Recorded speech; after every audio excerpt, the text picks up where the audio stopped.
नमस्कार, विकास मुद्रा क्लासेस में फिर से आपका स्वागत है। आज एक छोटा सा चैप्टर हम लोग पढ़ने जा रहे हैं, एग्रीकल्चरल इनकम। बहुत ही छोटा बट बहुत ही इंपॉर्टेंट चैप्टर। एग्रीकल्चरल इनकम इसलिए इंपॉर्टेंट है, पहली बात, ये एग्रीकल्चरल इनकम पे सेंट्रल गवर्नमेंट टैक्स लेवी नहीं कर सकती। ये बात कैसे आपको पता है? बेसिक कंसेप्ट जब मैंने पढ़ाया था उस समय बातचीत किया था। एक 7th शेड्यूल, उसमें 3 लिस्ट दी गई है, यूनियन लिस्ट, स्टेट लिस्ट।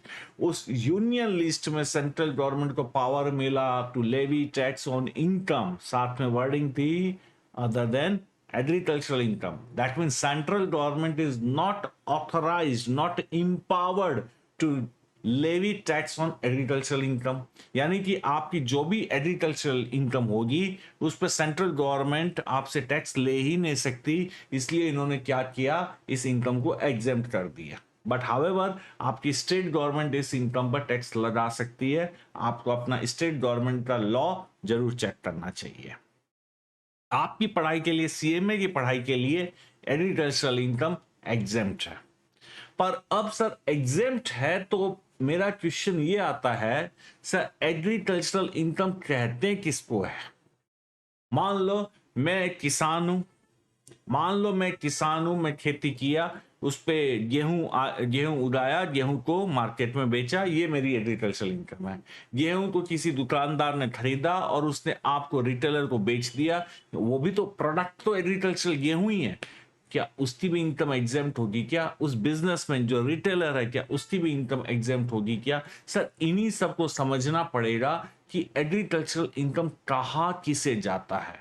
इसीलिए ये सेक्शन बनाया गया है और ये चैप्टर बनाया गया है। एंड उस पर टैक्स एग्जेम्प्ट है या और कोई टैक्स का इंप्लीकेशन है, वही चीज को समझने के लिए ये छोटा सा चैप्टर आज हम लोग करने जा रहे हैं। यानी कि सबसे पहले हमको यह समझना है कि एग्रीकल्चरल इनकम कहते किसको है, फिर हमको समझना है कि उस एग्रीकल्चरल इनकम का सेंट्रल गवर्नमेंट के इनकम टैक्स में क्या इंप्लीकेशन है। बस इतनी सी दो बातें समझनी है। अगर ये समझ लिए तो ये चैप्टर कंप्लीट। बहुत ही छोटा सा प्यारा चैप्टर। शुरू करें। एग्रीकल्चरल इनकम, ये जो टर्म है इसको डिफाइन किया आपके इनकम टैक्स लॉ ने, इनकम टैक्स एक्ट ने, सेक्शन 2(1)(a) के अंदर। सेक्शन 2 क्लॉज 1(a) में ये एग्रीकल्चरल इनकम को डिफाइन किया गया है। अगर मोटी भाषा में बोलूं मैं एग्रीकल्चरल इनकम होती वो है income derived from a land which is situated in India and used for agricultural purpose. ये 3 रिक्वायरमेंट्स फुलफिल होनी चाहिए। इनकम तो होनी चाहिए, इनकम कहां से होनी चाहिए? लैंड से डिराइव होनी चाहिए। और वो लैंड कहां लोकेटेड होनी चाहिए? इंडिया में लोकेटेड होनी चाहिए। अगर वो लैंड जो कि इंडिया में लोकेटेड है एग्रीकल्चरल पर्पस में यूज होती है, उससे जो भी इनकम हो रही है वो आपके लिए एग्रीकल्चरल इनकम मानी जाएगी। फॉर एग्जाम्पल, मेरी ये लैंड है, ये कर्नाटका में लोकेटेड है। ठीक है, कर्नाटका के किसी गांव में ये मेरी लैंड है, वहां पे ही लोकेटेड है। ये लैंड पे मैं क्या करता हूं, शहरों में आजकल शादियां होती है छोटे छोटे बैंक्वेट हॉल में। कोई अमीर मुझे मिला, बोला मेरे बेटे की शादी है, आपके पास एक लैंड है, इस लैंड में मैं मैरिज सेरेमनी, मैरिज की पार्टी दूंगा, ओपन ओपन पूरा जो ओपन लॉन पार्टी जो होती है वो होगा। मैंने बोला कर लो। उसने मुझे ये पार्टी के लिए, ये लैंड प्रोवाइड करने के लिए 10 लाख रुपया दे दिया। क्या ये जो 10 लाख रुपया मुझे मिला है, क्या मेरी एग्रीकल्चरल इनकम है? क्या एग्रो इनकम मेरे लिए अब आने वाले इस सेशन में एग्रीकल्चर की जगह मैं agro income, agro word use करूंगा। क्या मेरे लिए ये 10 लाख रुपए एग्रो इनकम है? क्या सर चेक कीजिए कंडीशन। क्या आपकी इनकम लैंड से डिराइव हो रही है? क्या हाँ सर, लैंड से रिलेटेड ही है, लैंड को रेंट पे दिया है। क्या वो लैंड इंडिया में सिचुएटेड है? क्या हाँ जी, कर्नाटका स्टेट के अंदर लोकेटेड है, यानी कि वेरी मच इंडिया के अंदर लोकेटेड है। तीसरी कंडीशन है, क्या वो लैंड एग्रीकल्चरल पर्पस में यूज हो रही है? क्या सर किसी की मैरिज पार्टी में यूज हो रही है, हैंसफोर्थ ये एग्रीकल्चरल पर्पज में यूज नहीं माना जाएगा। हैंसफोर्थ ये 10 लाख रुपया दो ये आपकी इनकम लैंड से रिलेटेड है, लैंड की वजह से ही हुई है, but still this is not considered as agricultural income. Clear? Similarly मेरी एक लैंड बांग्लादेश में है,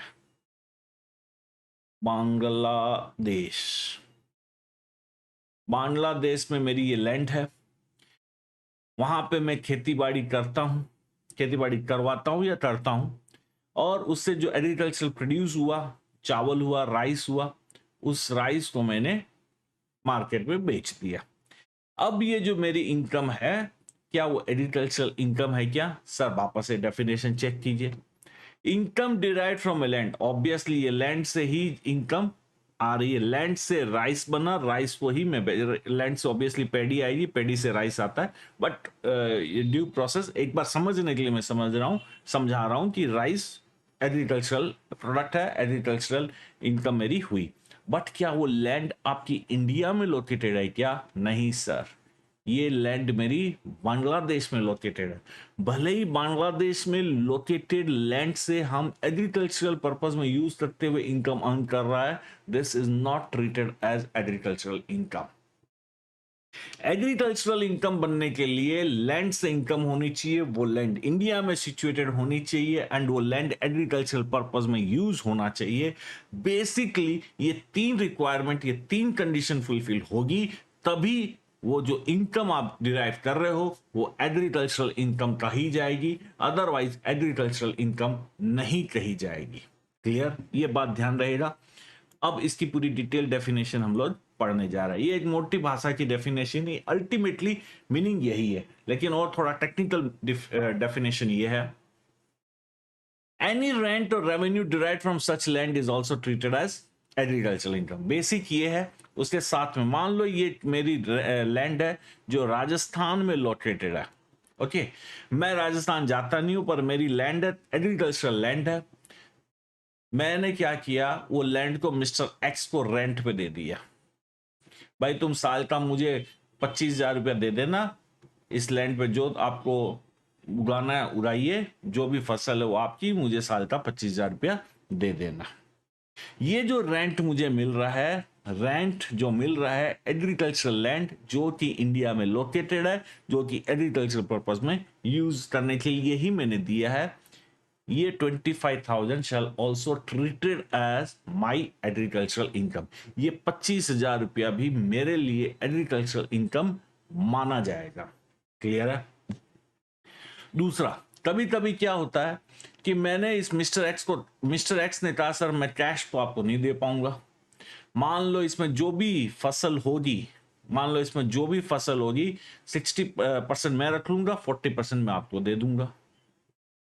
मैंने कहा ठीक है। उसने क्रॉप किया, उसने मूंगफली बनाई या कुछ भी, सरसों या मूंगफली, चना, गेहूं, जो प्रोडक्ट उसने बनाया, मान लो उस मेरी एग्रीकल्चरल लैंड पे 1000 केजी प्रोडक्ट प्रोडक्ट आया, मान लो बाजरा आया, गेहूं आया, जो भी आपको समझना वो आया, उसने मुझे 400 किलो दे दिया, 600 किलो अपने पास रख लिया। ये जो काइंड में मुझे मिल रहा है ये भी मेरी एग्रीकल्चरल इनकम मानी जाएगी। अगर मैं इसको मार्केट में बेचता भी हूं, उससे जो मुझे पैसा भी मिलेगा वो मेरे लिए एग्रीकल्चरल इनकम की तरह ट्रीट किया जाएगा। क्लियर है? ध्यान रहेगा। पहला बेसिक तीन कंडीशन होनी चाहिए, लैंड से इनकम होनी चाहिए, लैंड इंडिया में लोकेटेड होनी चाहिए, और एग्रीकल्चर पर्पस में यूज होनी चाहिए। जो इनकम आ रही है वो एग्रीकल्चर, साथ में उसके साथ एड ऑन चला रेंट। अगर आप एग्रीकल्चरल लैंड को रेंट पे देते हो और उससे आपको रेंट मिल रहा है, या फिर काइंड में रेंट मिल रहा है, कैश में मिलो या काइंड में मिलो, एग्रीकल्चरल इनकम है। काइंड में जो रेंट मिला आपने उसको मार्केट में बेच दिया, उससे जो आपको पैसा मिला वो भी आपके लिए एग्रीकल्चरल इनकम है। ठीक है? Income derive from such land through agriculture, clear ही है। एग्रीकल्चर करके अगर आपको कोई इनकम उसे जनरेट हो रही है, जो प्रोड्यूस मिला, मान लो मैं फार्मर हूं, इस लैंड पे मैंने बाजरा लगाया, बाजरा उगाया, बाजरा बेचा, 40,000 रुपया मुझे मिला, ये जो मिला ये मेरी एग्रीकल्चरल इनकम है।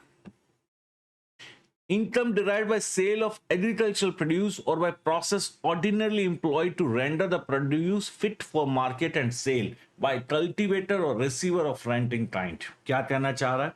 देखिए, कभी कभी क्या होता है, मान लो मैंने ये मेरी लैंड वेस्ट बंगाल में लोकेटेड, मैंने इस पे पैडी ग्रो किया, पैडी चावल के पहले वाला प्लांट।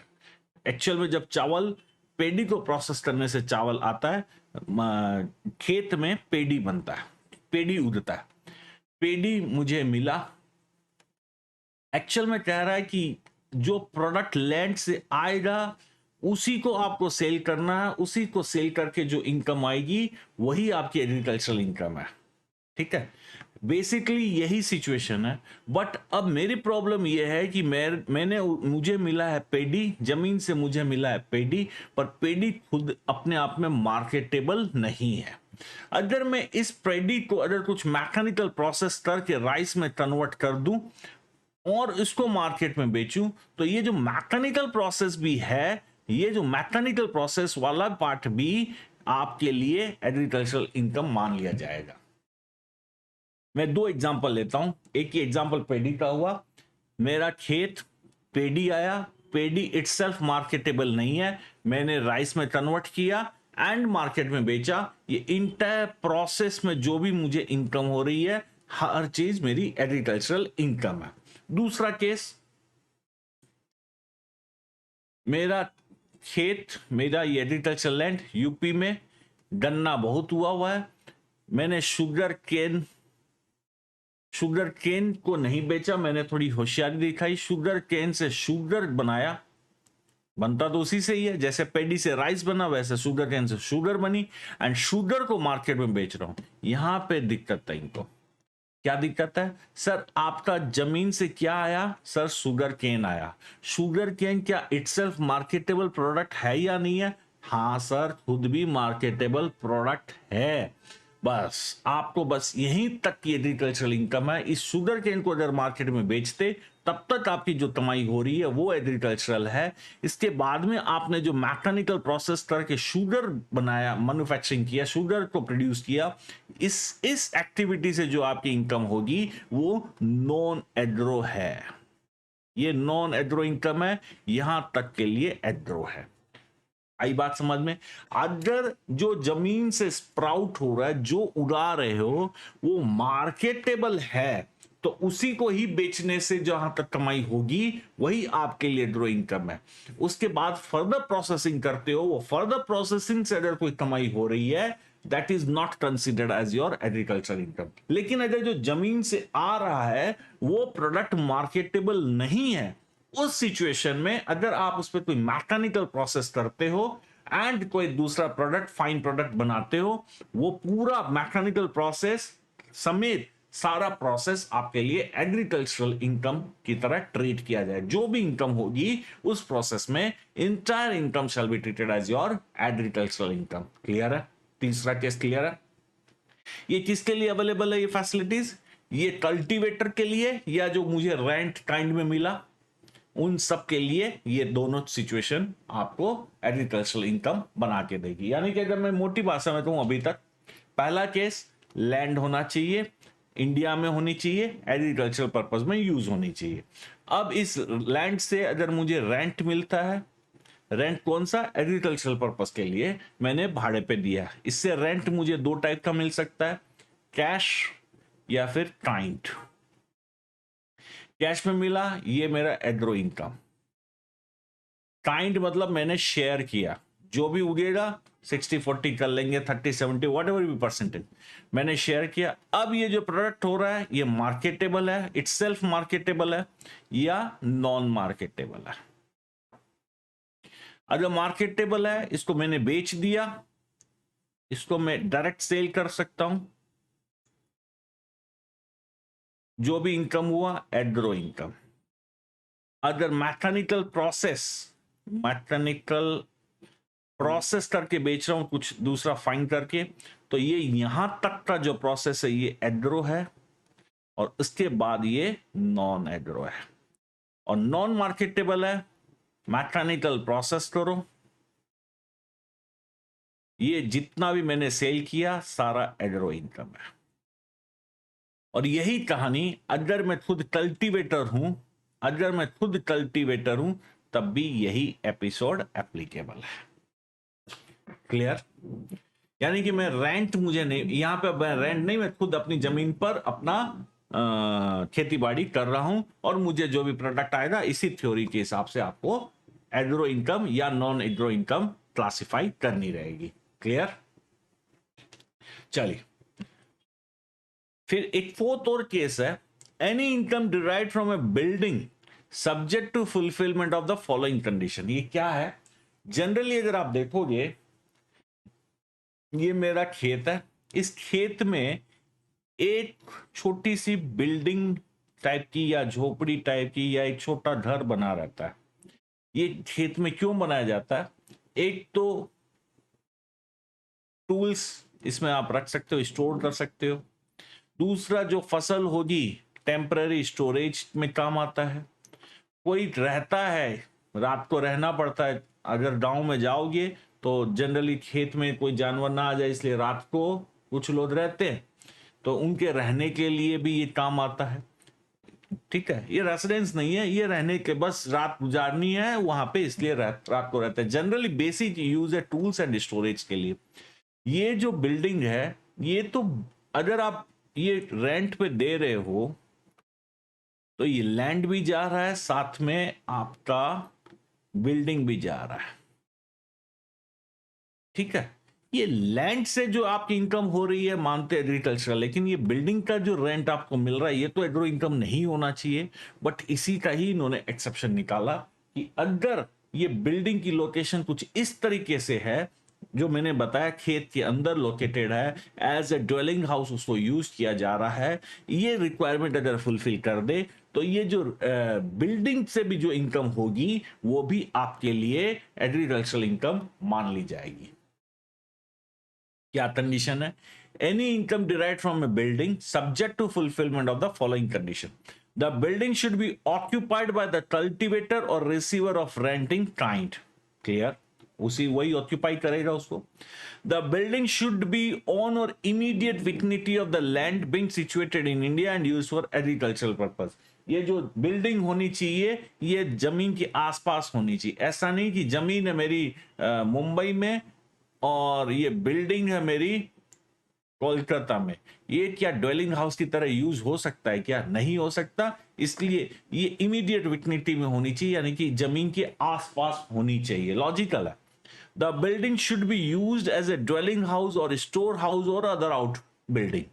बातचीत अपने किए हुए हैं। स्टोर्स एक्चुअल में बेसिकली इसका यूजेस एज अ स्टोर्स होना चाहिए।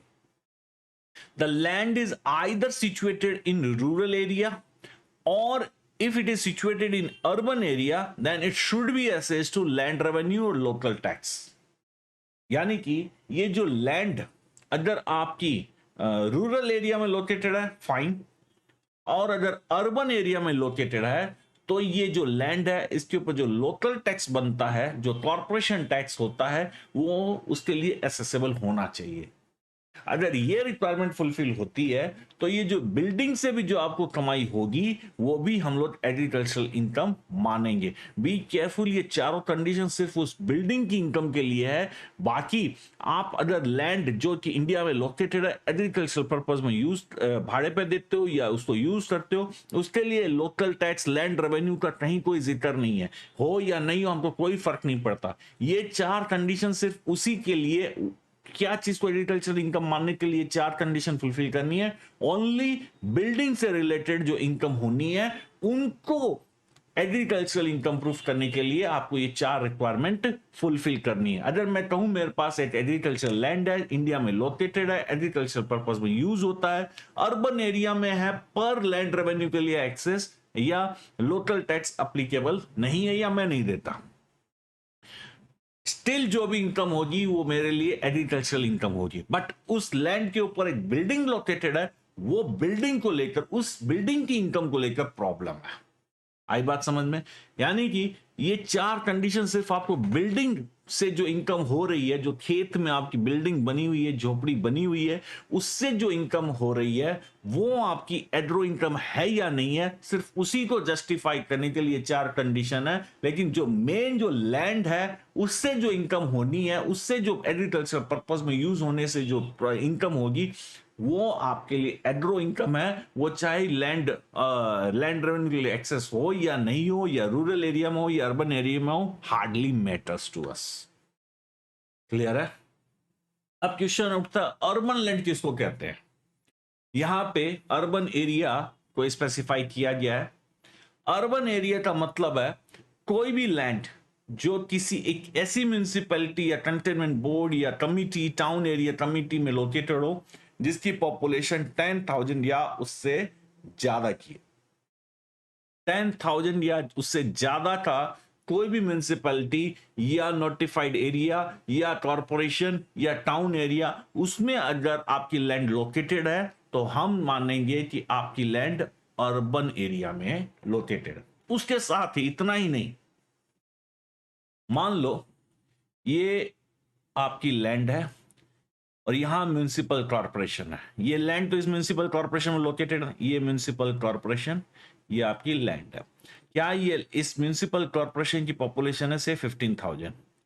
क्या ये लैंड इस म्युनिसिपल कॉर्पोरेशन के अंदर लोकेटेड है? नहीं है। तो बाय डिफॉल्ट ये अभी अर्बन एरिया नहीं है, ये जो लैंड है ये रूरल एरिया में लोकेटेड है। लेकिन डियर स्टूडेंट्स, इन्होंने फिर थोड़ा सा और आगे बढ़ा दिया डेफिनेशन। बोलता है ये जो लैंड है, ये जो लैंड आपकी इस कॉर्पोरेशन से कितना डिस्टेंस पर है।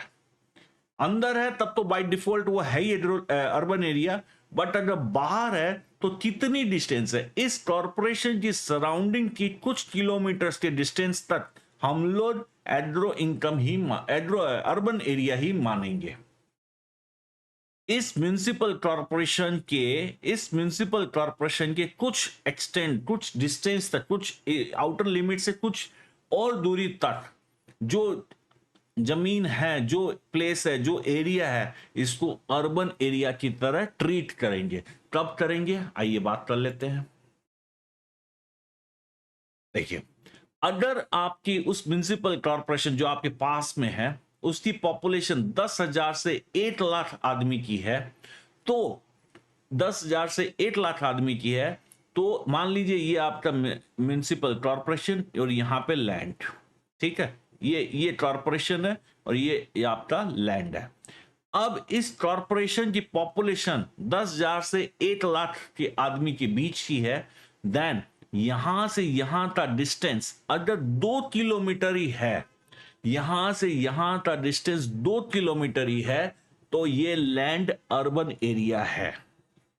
ये लैंड अर्बन एरिया में लोकेटेड है, ऐसा हम लोग मानेंगे। सर 2 किलोमीटर कौन सा, रोड वाला? नहीं, एरियल डिफरेंस, यानी कि हवाई डिफरेंस अगर 2 किलोमीटर तक का ही है तो ये लैंड आपकी अर्बन एरिया में मानी जाएगी। सिमिलरली अगर इस कॉर्पोरेशन की पॉपुलेशन 1 लाख से 10 लाख के बीच में है और आपकी ये लैंड यहां से 6 किलोमीटर के अंदर ही पड़ती है, तो ये आपकी लैंड भी अर्बन एरिया मानी जाएगी। सिमिलरली अगर 10 लाख से ऊपर है तो अगर आपकी लैंड 8 किलोमीटर के दायरे में भी है तब भी ये लैंड आपकी अर्बन एरिया ट्रीट की जाएगी। क्लियर है? डिस्टेंस कैसे निकालोगे? डिस्टेंस एरियल डिस्टेंस होना चाहिए, रोड डिस्टेंस की बात ये नहीं कर रहा है।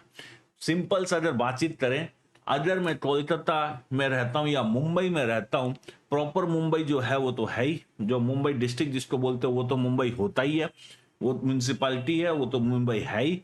उसके कुछ किलोमीटर आगे तक भी तो वो मुंबई अर्बन एरिया ही है, भले ही आप उसको मुंबई बोलो या न बोलो, वो भी अर्बन एरिया ही है।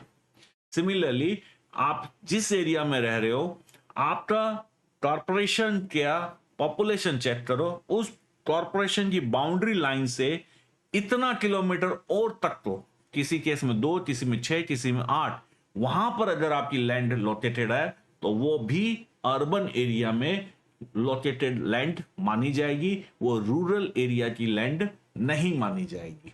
क्लियर है? एंड अकॉर्डिंगली आपको यहां पे वो बिल्डिंग का एग्जाम्पशन लेने के लिए कंडीशन को चेक करना अकॉर्डिंगली पड़ेगा। नाउ कुछ एक्सेप्शन, बी केयरफुल। मैं जमीन को बेच दे रहा हूं। अगर मेरे पास एक एग्रीकल्चरल लैंड थी, इंडिया में लोकेटेड है, मैं उसको बेच दे रहा हूं। अगर मैं बेच दे रहा हूं तो जो इनकम मुझे हो रही है वो एग्रीकल्चरल इनकम नहीं है। यहां पे जो कैपिटल गेन, जो मुझे गेन हो रहा है, वो टैक्सेबल होगा। कैपिटल गेन हेड के अंदर उसकी पढ़ाई पढ़नी है, बट वो एग्रीकल्चरल इनकम श्योरली नहीं होगा। एग्रीकल्चरल इनकम रेवेन्यू नेचर की, कैपिटल नेचर का हुआ तो आपको कैपिटल गेन वो एग्जाम्प्टेड, वो इस डेफिनेशन में नहीं आ रहा। दूसरा, जो रेसिडेंशियल, जो बिल्डिंग की बातचीत हो रही थी, अगर मैंने वो किसी को रहने के लिए दे दिया, खेत नहीं खाली वो जमीन ही, वो बिल्डिंग रहने के लिए दे रहा हूं, या उसमें कोई बिजनेस और प्रोफेशन करने के लिए दे रहा हूं, सिर्फ वो जमीन, वो बिल्डिंग, उससे जो मुझे इनकम होगी, रेंटल इनकम होगी, वो मेरी एग्रो इनकम नहीं है। आपको as a dwelling house, as a store house की तरह उस बिल्डिंग को देना है। अगर वैसे देते हो मुझे कोई दिक्कत नहीं, लेकिन आपने, आपका खेत है, आपने जो बिल्डिंग बनाई उसको उसमें शॉपिंग मॉल बना दिया और रेंट पे दे रहे हो उसकी दुकानें, ये नहीं चलेगा। ये आपका एग्रो इनकम नहीं है। क्लियर है? Where such land or building is used for non-agricultural purpose, then any income derived from such land or building shall not be treated as agricultural income. Obviously, main तो वही है कि वो land agricultural purpose में use होनी चाहिए. If it is not used in agricultural purpose, आपको जो भी income हो रही है वो आपकी agricultural income हो ही नहीं सकती। बातचीत किए थे मैंने, शादी के लिए लेट आउट किया था, वो एग्रीकल्चर पर्पस में यूज नहीं है, हेंस वो जो इनकम हुई वो मेरी एग्रो इनकम कतई नहीं है। आगे बढ़े, देखिए अब एक नया वर्ड आया, एग्रीकल्चरल पर्पस में यूज होना चाहिए। एग्रीकल्चरल पर्पस के लिए इन्होंने कहा कि एग्रीकल्चर पर्पस किसको कहते हैं, बोलते हैं दो टाइप के ऑपरेशन अगर आप लैंड पे करते हो तो हम लोग सोचते हैं कि एग्रीकल्चरल पर्पस में यूज हो रहा है। बोल रहा है कि एक लैंड के ऊपर दो टाइप के ऑपरेशन होते हैं, दो टाइप के एग्रीकल्चरल ऑपरेशन होते हैं। पहला होता है बेसिक ऑपरेशन, दूसरा होता है सबसिक्वेंट ऑपरेशन। बेसिक ऑपरेशन, अगर आप खेती के बारे में थोड़ा जानते हो, मैं ज्यादा नहीं जानता, अगर आप टिलिंग ऑफ लैंड कर रहे हो, बीज बो रहे हो, प्लांटिंग कर रहे हो, इरिगेशन कर रहे हो उस जमीन पे, ये आप उस जमीन पे खेती बाड़ी करने के लिए बेसिक ऑपरेशन कर रहे हो। क्लियर? सब्सिक्वेंट,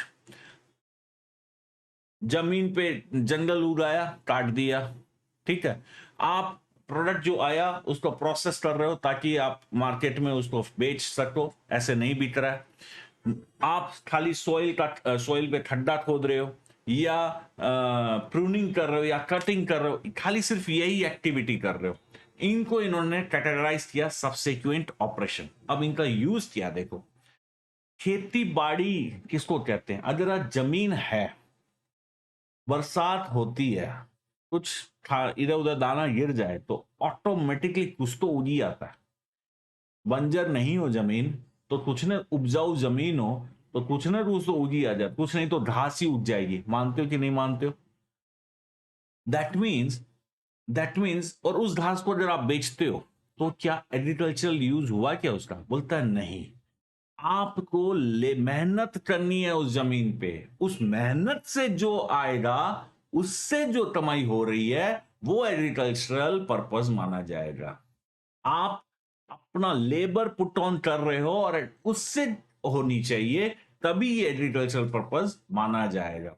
हाँ, आप दैट मीन्स बेसिक ऑपरेशन आपको करना पड़ेगा, तब ये जो ऑपरेशन कर रहे हो इससे जो रिजल्ट आएगा वो आपके लिए agricultural purpose, agricultural income generate करेगा। अगर आप सिर्फ सब्सिक्वेंट ऑपरेशन कर रहे हो, घास उग गया था, घास को काट के दे दिया, आपको 5,000 रुपया मिल गया, ये जो एक्टिविटी किया इसमें आपने खुद ने उस घास को उगाने में क्या कुछ मेहनत किया है, क्या प्लांटिंग किया है, क्या सीड्स बीज बोया है, क्या इरिगेशन किया, ये तो ऑटोमेटिक है, जमीन है तो उसको उगेगा ही अगर उपजाऊ है तो। दैट मीन्स सब्सिक्वेंट ऑपरेशन इतना मैंडेटरी नहीं है, जरूरी नहीं है। बेसिक ऑपरेशन उस पर होना चाहिए, उससे जो प्रोडक्ट आ रहा है वो आपके लिए एग्रीकल्चरल इनकम जनरेट कर रहा है। इन शॉर्ट, अगर आप सिर्फ बेसिक ऑपरेशन करते हो, इनकम जनरेट करते हो, ये आपकी एग्रीकल्चरल इनकम है। Basic operation followed by subsequent operation, और आप जो भी इनकम जनरेट कर रहे हो वो आपकी एग्रीकल्चरल इनकम है। लेकिन आप सिर्फ और सिर्फ सब्सिक्वेंट ऑपरेशन कर रहे हो without doing basic operation, whatever you are earning that is not considered as agricultural income, वो एग्रीकल्चरल इनकम नहीं है, ध्यान रहेगा। Mere basic operation, this is treated as agricultural activity.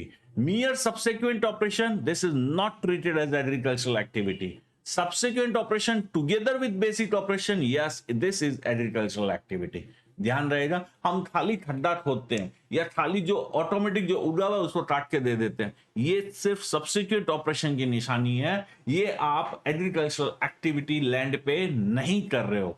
Land पे आप बेसिक ऑपरेशन करोगे विथ और without subsequent operation, ये आपकी एग्रीकल्चरल एक्टिविटी मानी जाएगी। क्लियर, आगे बढ़े। कुछ एग्जांपल्स है एग्रीकल्चरल इनकम के या नॉन एग्रो इनकम के। इनकम फ्रॉम ग्रोइंग ट्रेड और commercial product like jute, cotton, ये भी तो खेत में उगते हैं, रॉ जूट, रॉ कॉटन, ये सब एग्रीकल्चरल प्रोडक्ट है। अगर ये भी उगाते हो तो भी वो भी आपके लिए एग्रो इनकम माना जाएगा। इनकम टैक्स एक्ट ने डेफिनेशन में ऐसा नहीं लिखा है कि एग्रो प्रोडक्ट मतलब खाने पीने वाली चीज ही आपको उगानी है। Commercial product like jute and cotton भी अगर आप ग्रो करते हो वो भी एग्रो इनकम की डेफिनेशन में फिट बैठता है। इवन फूल पत्ती भी उगाते हो वो भी एग्रो इनकम है, क्योंकि हो तो अल्टीमेटली वो जमीन से ही रहा है। उन्होंने कहीं ऐसा नहीं लिखा है कि आपको खाने पीने वाली चीज उगानी है, उन्होंने सिर्फ इतना लिखा है लैंड होना चाहिए, लैंड इंडिया में लोकेटेड होना चाहिए और एग्रीकल्चर पर्पज में यूज होना चाहिए। ये नहीं लिखा है कि वो जो प्रोडक्ट होना चाहिए वो आपका खाने पीने वाला होना चाहिए, ये होना चाहिए, वो होना, ऐसा उन्होंने रेस्ट्रिक्ट नहीं किया है। चाहे वो फूल पत्ती हो, चाहे कॉटन जूट हो, ये आता तो जमीन से ही है। Remuneration and interest to partner, अगर हम दोनों पार्टनरशिप फॉर्म में बिजनेस करें, हम और आप पार्टनरशिप फॉर्म बना के बिजनेस करें, तो जो पार्टनर को जो रेम्युनरेशन देंगे या इंटरेस्ट देंगे वो बिजनेस इनकम की तरह ट्रीट किया जाता है। ये जो बिजनेस है अल्टीमेटली आ कहां से रहा है, ये प्रॉफिट, रेम्युनरेशन या इंटरेस्ट आ कहां से रहा है, आ तो उसी फॉर्म से रहा है कि जो एग्रीकल्चरल ऑपरेशन कर रही है, एग्रीकल्चरल बिजनेस में इन्वॉल्व है। ये जो एग्रीकल्चरल बिजनेस में इन्वॉल्व पार्टनरशिप फॉर्म से पार्टनर को अगर कोई रेम्युनरेशन या इंटरेस्ट मिलता है वो भी एग्रीकल्चरल इनकम की तरह माना जाएगा। अल्टीमेटली यही तो इसी का हक है ना, पार्टनर का ही तो अधिकार, पार्टनर फर्म में वही तो कर रहा है, फर्म वापस एग्री बिजनेस कर रहा है। दैट डिनोट्स कि जो भी इनकम हो रही है फर्म जो दे रही है पार्टनर्स को, वो अपने एग्रीकल्चरल इनकम से ही तो उसको दे रही है। That's why this is also treated as agricultural income in hands of partner also. Sapling or seedlings drawn in nursery shall be deemed to be agricultural income. Even अगर आप मान लो ये गमला, गमला समझते हो ना, पोट, इसमें आपने मिट्टी डाली, अंदर कुछ वो गुलाब का हल्का सा कली डाल दिया, and now one fine day एक गुलाब का पौधा उगाया और इसको आप मार्केट में बेच रहे हो। ये जो गुलाब है इसको मार्केट में बेचते रहो, ये भी अपने आप में एग्रो इनकम है। सर जमीन ने, अरे जमीन है ना, आपने एक टेम्परेरी आर्टिफिशियल लैंड डेवलप की है जो कि इंडिया में लोकेटेड है। जमीन का मतलब यही नहीं कि जो नेचुरल है, आपने यहाँ पे एक आर्टिफिशियल लैंड इस पोर्ट में जनरेट की है, बनाई है, और उसके ऊपर आप पौधा लगाए हो, बेसिक ऑपरेशन किए हो, सीडिंग किए हो, पौधा बोए, इरी पानी भी दिए हो, सब कुछ तो किए हो जो एक बड़ी जमीन पे किया जाता है। वो सारी एक्टिविटीज आपने एक छोटे से पोर्ट में भी किया है। हैंसफोर्थ ये भी जो एक्टिविटी है ये भी एग्रो इनकम के लिए तरह ट्रीट की जाएगी।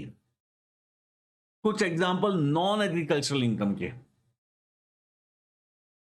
Salary received by an employee from any business is non agricultural income. Sir अभी तो आपने बोला remuneration interest to partner agro income है, बट सैलरी देखिए, अब मान लो मिस्टर एक्स है और वो वाई लिमिटेड में काम करते हैं। वाई लिमिटेड हो सकता है कि एग्रीकल्चरल बिजनेस में हो और हो सकता है एग्रीकल्चरल बिजनेस में नहीं हो। लेकिन जो अब वाई लिमिटेड जो मिस्टर एक्स को सैलरी दे रहा है, क्या वो डिपेंड करती है उसकी इनकम पे कि भाई उसकी इनकम होगी तब मैं मिस्टर एक्स को पैसा दूं, कि उनको since he is employee of Y limited को पैसा as a employment as a employee उनको देना पड़ेगा। मानते हो कि नहीं मानते हो? मिस्टर एक्स की जो कमाई हो रही है उसका नेक्सस यानी उसका लिंक उसके एम्प्लॉयमेंट के साथ है कि वाई लिमिटेड को होने वाली इनकम के साथ है। आपको डायरेक्ट नेक्सस पकड़ना है। इफ डायरेक्टली द इनकम का नेक्स जो मिस्टर एक्स को होने वाली इनकम का नेक्सस अगर एग्रो है तब तो ये एग्रीकल्चरल इनकम है, और अगर डायरेक्टली नेक्सस एग्रीकल्चरल इनकम के साथ आप नहीं बैठा पा रहे हो तो ये इनकम मिस्टर एक्स को जो सैलरी मिल रही है वो नॉन एग्रीकल्चरल इनकम है। सर यहां कैसे नेक्सस बैठ रहा है? मिस्टर एक्स को जो कमाई हो रही है, जो सैलरी मिल रही है, क्या वो जमीन की वजह से एग्रीकल्चरल ऑपरेशन की वजह से मिल रही है या उस एम्प्लॉयमेंट की वजह से मिस्टर एक्स को सैलरी मिल रही है? सर मिस्टर एक्स को जो सैलरी मिल रही है उनके एम्प्लॉयमेंट की वजह से मिल रही है, ना कि उनके एग्रीकल्चरल ऑपरेशन की वजह से मिल रही है। यानी कि मिस्टर एक्स को जो सैलरी मिल रही है वो नॉन एग्रीकल्चरल इनकम मानी जाएगी। सिमिलरली मान लो मिस्टर एक्स वाई लिमिटेड में शेयर होल्डर्स है और वाई लिमिटेड 100% एग्रीकल्चरल ऑपरेशन में इन्वॉल्व है। One fine day Y limited ने एक्स को डिविडेंड दिया, वाई लिमिटेड ने मिस्टर एक्स को डिविडेंड दिया। ये डिविडेंड क्या एग्रो इनकम है क्या मिस्टर एक्स का? वाई लिमिटेड की जो भी इनकम है वो एग्रीकल्चरल इनकम है, क्योंकि वाई लिमिटेड 100% एग्रीकल्चरल ऑपरेशन के बिजनेस ऑपरेशन कर रही है। Whatever income they generate termed as agricultural income.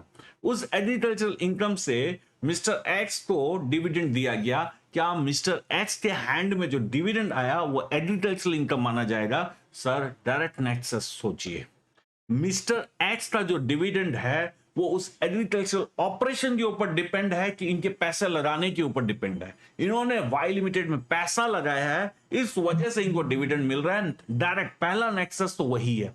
आपका जो पहला नेक्सस है बस वहीं आप एग्जामिन कीजिए, क्या हमको जो इनकम हो रही है जमीन से हो रही है कि किसी और वजह से हो रही है। डिविडेंड के केस में मिस्टर एक्स को जो इनकम हो रही है वो उनके पैसे लगाने के पावर पे हो रही है, ना कि उनको एग्रीकल्चरल इनकम एग्रीकल्चरल ऑपरेशन की वजह से हो रही है। हैंसफोर्थ मिस्टर एक्स की जो कमाई हो रही है वो एग्रो इनकम के साथ डायरेक्टली नेक्सस नहीं बैठ रहा है। हैंसफोर्थ मिस्टर एक्स को जो इनकम जनरेट हो रही है डिविडेंड वाली वो नॉन एग्रीकल्चरल इनकम है। इवन दो जिस कंपनी से उनको डिविडेंड मिल रहा है उनके लिए भले ही वो इनकम एग्रीकल्चरल हो, बट जो डिस्ट्रीब्यूशन होके जो मिस्टर एक्स को मिल रहा है वो उनके पैसे की वजह से मिल रहा है, एग्रीकल्चर करने से नहीं मिल रहा है। Clear? Income from fisheries, poultry farming, dairy farming, butter and चीज मेकिंग, ये सब एग्रो इनकम नहीं है। सर फिशरीज तो समंदर से होती है, पानी से, ये जमीन से नहीं है। पोल्ट्री फार्मिंग, ये फार्मिंग वर्ड इनमें जरूर है पर इनका जमीन से कोई लेना देना नहीं है, चाहे वो पोल्ट्री हो चाहे डेयरी हो। बटर चीज मेकिंग, इनका जमीन से कोई लेना देना नहीं है, ये non agro income product. Interest received by money lender in the form of agriculture produce. अब मान लो मेरे पास एक जमीन है पर खेती करने के लिए पैसे नहीं है, बीज खरीदना है, यूरिया खरीदना है, ये सब के लिए मेरे पास पैसे नहीं है। मिस्टर एक्स ने मुझे पैसा लोन दिया और मैं उनको इंटरेस्ट दे रहा हूं, और वो लोन मैंने इसी में यूज किया है और मैं इंटरेस्ट दे रहा हूं। सर मिस्टर एक्स को जो इंटरेस्ट मिल रहा है वो क्या एग्रीकल्चरल इनकम है क्या? मैं दे अपने एग्रीकल्चरल इनकम से उनको रहा हूं, बट मिस्टर एक्स को जो मिल रहा है वो एग्रीकल्चरल इनकम नहीं है, क्योंकि उनके कमाई का डायरेक्ट नेक्सस उनका पैसा है। उन्होंने जो मनी लैंड किया है उनसे उनको ब्याज मिल रहा है, उनका इंटरेस्ट वहां से आ रहा है, ना कि मेरे एग्रीकल्चरल ऑपरेशन से आ रहा है। दो हमारे लिए वो एग्रीकल्चरल ऑपरेशन है, बट मिस्टर एक्स के एंगल से सोचो, उनको इंटरेस्ट मिलने का राइट उनके मनी लेंडिंग से हुआ है, ना कि एग्रीकल्चरल ऑपरेशन करने से। दैट मीन्स डायरेक्ट नेक्स, पहला नेक्सस आपको खोजना है, क्या वो जमीन का है कि दूसरा है। Clear? Remuneration to director, managing director for company engaged in agricultural business is known as agro business। पहले भी बातचीत किए थे, सैलरी अगर नहीं है एम्प्लॉय की, सैलरी भी अगर नॉन एग्रो इनकम होगी तो रेमुनेशन डायरेक्टर और तो जो मिलता है वो भी तो सैलरी होती है, henceforth not considered as agricultural income। Income from sale of tree and grasses grown spontaneously। जंगल गए हो कभी? जंगल में तो वैसे ही उग जाता है, काट के बेच दिए, क्या वो एग्रो इनकम है? नहीं है सर। क्यों नहीं है? आपने उस लैंड पे बेसिक ऑपरेशन नहीं किया है। हमने बातचीत किया था, स्पॉन्टेनियस जमीन है कुछ तो उगेगा ही, स्पॉन्टेनियस ग्रोथ हुआ और आपने उसको काटा बेच दिया, that is not treated as agricultural operation.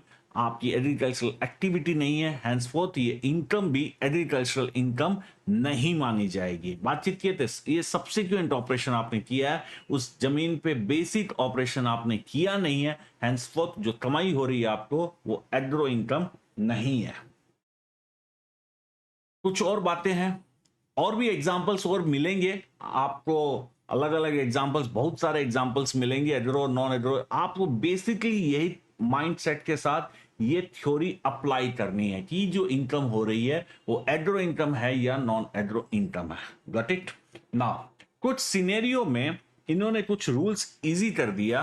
मान लो टी बिजनेस, टी बिजनेस के बारे में कितने जन जानते? मैं रिटेल बिजनेस की बात नहीं कर रहा हूं, रिटेल होलसेल की बात नहीं कर रहा हूं, टी जहां बनती है, टी में ग्रीन लीव्स चाहिए, ग्रीन लीव्स जमीन पे उगती है। टी गार्डन अगर आप देखोगे, टी गार्डन में टी लीव्स आती है, टी लीव्स को मैकेनिकल प्रोसेस करके ब्लैक टी बनाया जाता है। I think everyone know about this thing.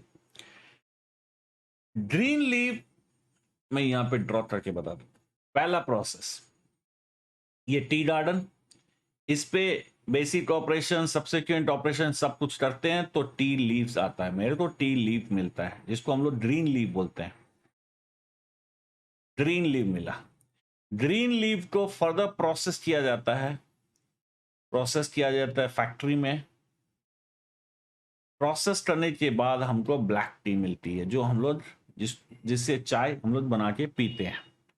ठीक है, क्वेश्चन ये उठता है, ये यहां तक का तो पार्ट जो है ये तो बिना सोचे समझे हम कह सकते हैं ये एग्रीकल्चरल इनकम है, और ये मैकेनिकल पार्ट है, ये मैकेनिकल पार्ट आपके लिए नॉन एग्रो इनकम होना चाहिए, आइडियली ऐसा ही होना चाहिए।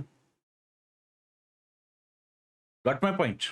पर प्रॉब्लम क्या है, प्रॉब्लम क्या है, इसमें एक कंटिन्यूअस दोनों पार्ट इन्वॉल्व है।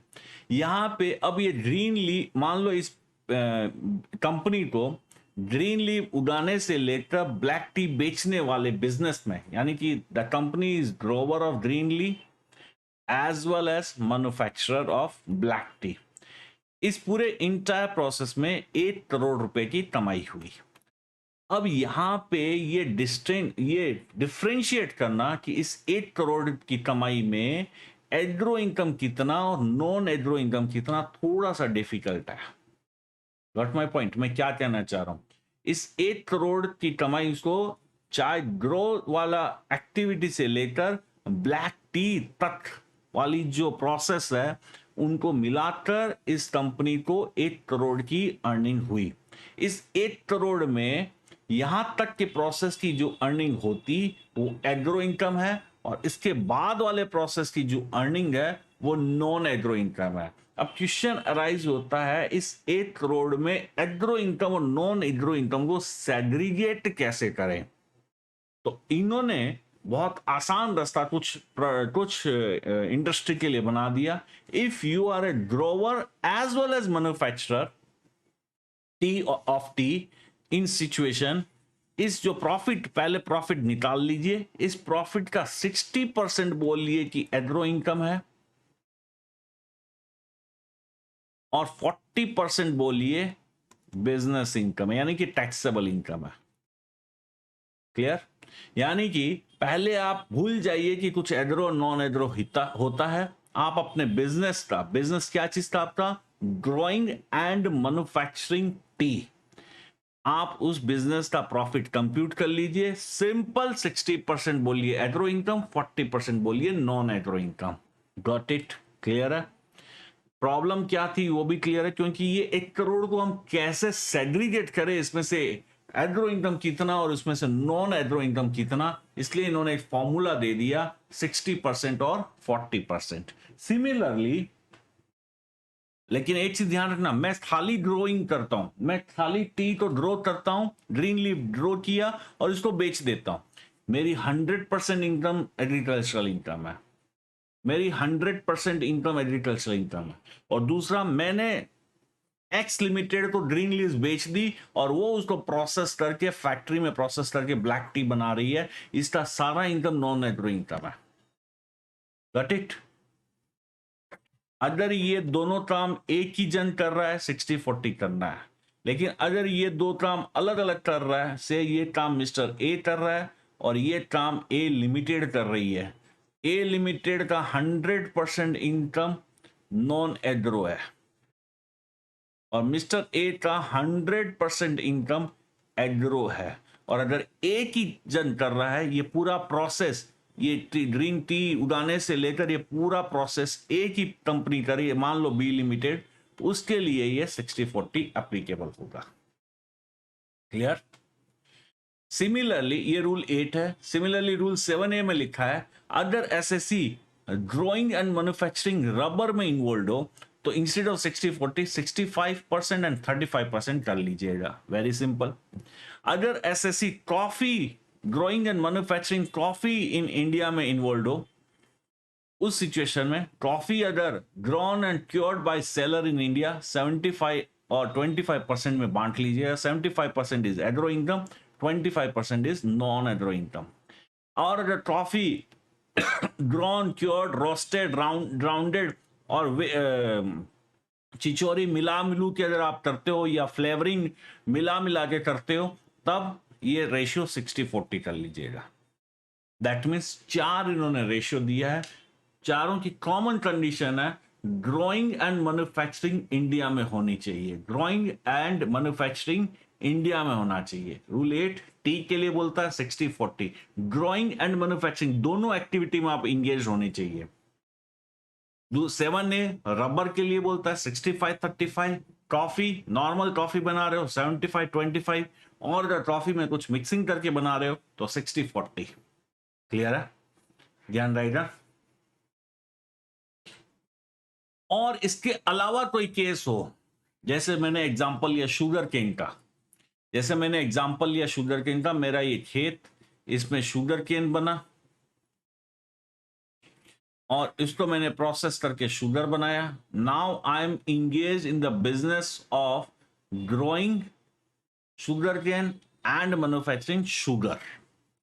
अब मेरी प्रॉब्लम है, ये यहां तक का प्रोसेस मेरा एग्रो प्रोसेस है और इसके बाद वाला प्रोसेस नॉन एग्रो प्रोसेस है। अगर चाय का होता तो 60-40 65-35 ये सब हम लोग कर लेते, लेकिन शुगर केन के लिए इन्होंने ऐसा कुछ भी मेंशन नहीं किया, या कोई भी ऐसा प्रोडक्ट जिसके लिए इन्होंने ऐसा मेंशन नहीं किया। तो इन्होंने एक रूल दिया, बोलता आप 2 डिफरेंट पीएल बनाइए। 2 डिफरेंट पीएल बनाइए। कैसे बनेगा? मान लो ये मेरा पीएल है, कॉलमनार में कर रहा हूं, एक कॉलम हो गया एग्रो, एक हो गया नॉन एग्रो, एक हो गया एग्रो, एक हो गया नॉन एग्रो। इस शुगर केन का जो मार्केट प्राइस है, इस शुगर केन का जो मार्केट प्राइस है, वो आप एग्रो बिजनेस का सेल मान लीजिए और शुगर बिजनेस का रॉ मटेरियल का एक्विजिशन कॉस्ट मान लीजिए, एंड अकॉर्डिंगली आप अपना डिस्ट्रीब्यूशन कर लीजिए। क्या करना आपको, इस शुगर केन का जो मार्केट प्राइस है, ये जो शुगर केन जो आपने शुगर फैक्ट्री में सप्लाई किया, उसका जो मार्केट वैल्यू है वो एग्रो बिजनेस का टर्नओवर हो जाएगा एंड शुगर बिजनेस का, नॉन एग्रो बिजनेस का रॉ मटेरियल का कॉस्ट हो जाएगा एंड अकॉर्डिंगली दो अलग अलग प्रॉफिट आप निकाल लीजिए एंड अकॉर्डिंगली एग्रो इनकम और नॉन एग्रो इनकम आपका कंप्यूट हो गया। टैक्स ट्रीटमेंट इन जनरल जो भी आपकी एग्रीकल्चरल इनकम होती है वो सेक्शन 10(1) में एग्जेम्प्ट होती है। आपको कोई टैक्स सेंट्रल गवर्नमेंट वाला नहीं देना। हो सकता है स्टेट गवर्नमेंट आपकी एग्रो इनकम पे टैक्स लेवी करे, बट आपका सीए में जो हम लोग पढ़ाई कर रहे हैं, सीए में जो पढ़ाई कर रहे हैं वो लोग सेंट्रल इनकम टैक्स हमको पढ़ाते हैं और सेंट्रल इनकम टैक्स में एग्रीकल्चरल इनकम एग्जेम्प्ट है अंडर सेक्शन 10(1) में। क्यों एग्जेम्प्ट है उसके बारे में हम लोग ऑलरेडी बातचीत कर चुके हैं, because central government is not empowered to levy tax on agricultural income. However central government ने एक नया फॉर्मूला इजाद किया। सेंट्रल गवर्नमेंट ने एक नया फॉर्मूला इजाद किया, घुमा फिरा के थोड़ा सा टैक्स निकालने का कोशिश यहां पे जरूर गवर्नमेंट ने की और उसमें वो सक्सेस है, सक्सेसफुली कोशिश किया गया। क्या है, इन जनरल एग्जेम्प्ट है, बट कोई भी ऐसा पर्सन जिसके ऊपर स्लैब रेट्स एप्लीकेबल होती है, हमने बातचीत किया था इंडिविजुअल एचयूएफ, उनके ऊपर पहला 2.5 लाख तक नील, फिर 5%, फिर 20%, फिर 30% ऐसा स्लैब एप्लीकेबल होता है। बोलता है जिसके ऊपर ऐसी स्लैब एप्लीकेबल होती है उसके बारे में हम लोग उसका टैक्स इस तरीके से कैलकुलेट किया जाएगा। The assessee is an individual, slab rate होती है, HUF slab rate, body of individual, AOP और आर्टिफिशियल जुडिशियल पर्सन, इन सब पे स्लैब रेट एप्लीकेबल होती है। और एसएससी का non agricultural income basic exemption limit से ज्यादा होना चाहिए। सर बेसिक एग्जम्पशन लिमिट किसको बोलते हैं, उस मान लो एक इंडिविजुअल की बातचीत करें, हम लोग कहते हैं ना शुरुआत के 2.5 लाख तक कुछ टैक्स नहीं देना, ये हो गया 2.5 लाख जो हुआ उसका बेसिक एग्जम्पशन लिमिट हुआ। क्लियर, अगर सीनियर सिटीजन है तो 3 लाख तक कुछ भी टैक्स नहीं देना, यानी कि वो जो 3 लाख हुआ वो basic exemption limit in case of individual who is a senior citizen. अगर 5 लाख सुपर सीनियर सिटीजन के केस में 5 लाख रुपया तक नहीं देना पड़ता, यानी कि 5 लाख रुपया is a basic exemption limit in case of individual being a super senior citizen. और एचएफ के लिए और बाकी जो एसएससी स्लैब में आते हैं सबके लिए 2.5 लाख रुपया ही है। अगर इन पर्सन की नॉन एग्रीकल्चरल इनकम उनके करस्पॉन्डिंग बेसिक एग्जम्पशन लिमिट से ज्यादा है, पहला कंडीशन आप individual HUF, body of individual, AOP या फिर आर्टिफिशियल जुडिशियल पर्सन है, और आपकी नॉन एग्रीकल्चरल इनकम आपकी जो बेसिक एग्जम्पशन लिमिट आप पर एप्लीकेबल है उससे ज्यादा है। और तीसरी कंडीशन आपकी जो एग्रीकल्चरल इनकम है वो 5,000 रुपया से ज्यादा है। अगर ये 3 कंडीशन साइमल्टेनियसली फुलफिल हो रहा है, क्या 3 कंडीशन है, आप इंडिविजुअल एचयूएफ या बीओआई, एओपी या आर्टिफिशियल जुडिशियल पर्सन है, और आपकी नॉन एग्रीकल्चरल इनकम आप पर जो बेसिक एग्जम्पशन लिमिट एप्लीकेबल है उससे ज्यादा है, और आपकी एग्रीकल्चरल इनकम 5,000 रुपए से ज्यादा है। अगर ये 3 कंडीशन फुलफिल होती है तो हम आपका टैक्स एक नए तरीके से निकालेंगे। कैसे निकालेंगे, ये यहां पे फॉर्मूला तो लिखा हुआ है मैंने, ट्रीटमेंट स्टेप 1, स्टेप 2, स्टेप 3, इसकी जगह मैं सीधा पहले एक एग्जांपल में जा रहा हूं, आप आराम से समझ में आ जाएगा। Mr. X, aged 42 years, has non-agro income of rupees 3,25,000, agro income of 2,50,000. Compute tax liability for AY 22-23.